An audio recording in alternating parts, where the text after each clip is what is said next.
হযরত ইউনূস আলাইহিস সালাম মাছের পেটের মধ্যে যখন তাকে মাছ গ্রাস করে নিল,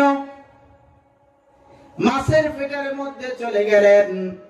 একে তো পানির অন্ধকার, দ্বিতীয়ত মাছের পেটের মধ্যে মাছের শরীরের যে উপরের চামড়াটা, তৃতীয়ত হলো মাছের স্টোমাকের মধ্যে অর্থাৎ পাকস্থলীর মধ্যে কয়টা অন্ধকার, কয়টা অন্ধকার বুঝেন? কিন্তু একটা হলো গভীর সমুদ্র, গভীর সমুদ্রের তলদেশ, তার মানে উপরে শত শত হাজার হাজার গ্যালন পানি রয়েছে, পানির একটি অন্ধকার।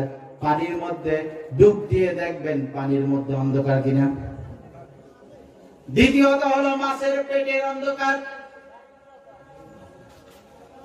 সামান্য একটা কোন জিনিস যদি আলো না দেখা যায় এমন জায়গায় রাখা হয়, ওই জায়গাটা অন্ধকার হয়ে যায় কিনা।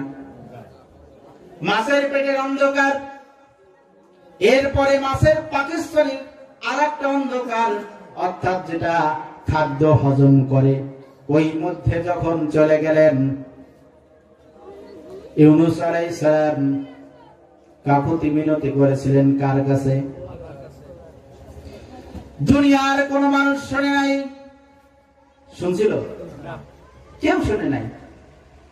মাছে খেয়ে গেছে, বড় ঘটনা, সময় পাবো না যেহেতু ওদিকে যাব না, হালকা একটু টাচ দিয়ে সামনে এগোবো ইনশাআল্লাহ। নৌকায় যখন নৌকার মাঝি বলতেছিল নৌকায় কে পানি এসেছো, নৌকা চলতেছে না, নৌকা সমুদ্রের মধ্যে ডুবে যেতেছে, সুতরাং যেই ব্যক্তি পালিয়ে এসেছো তিনি এখান থেকে নেমে যাও। ওদিকে আল্লাহর লীলা।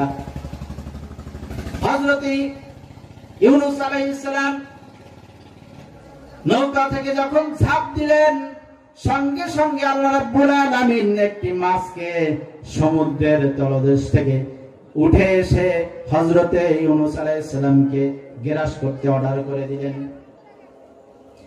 যখন নৌকা থেকে যখন নদীতে ঝাঁপিয়ে পড়লেন, ঝাঁপ দেওয়ার সঙ্গে সঙ্গে ওই মাছটি হা করে হযরতে ইউনূস আলাইহিস সালামকে খেয়ে ফেললেন, গিলে ফেললেন।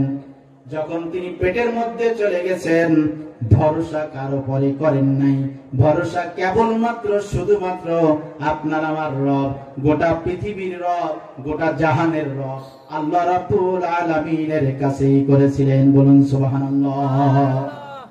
বিপদে পড়েছেন, বিপদগামী হয়ে গেছেন, বিপদগ্রস্ত হয়ে গেছেন, কুল কিনারা নাই, ঠেকানোর পন্থা কোনো খুঁজে পাওয়া যাচ্ছে না, সেখানে একমাত্র ভরসা হবে আপনার আমার জন্য কে?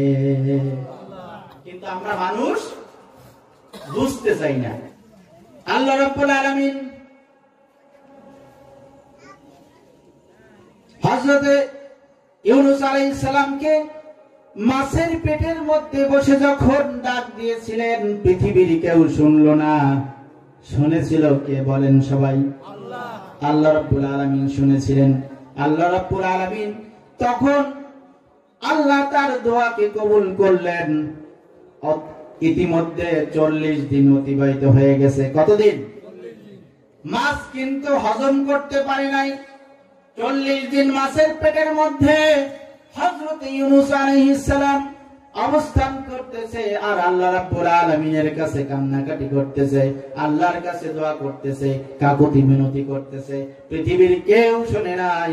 40 দিন পরে আল্লাহ রাব্বুল আলামিন তার বিপদ থেকে উদ্ধার করে দিয়েছেন। বলুন সুবহানাল্লাহ।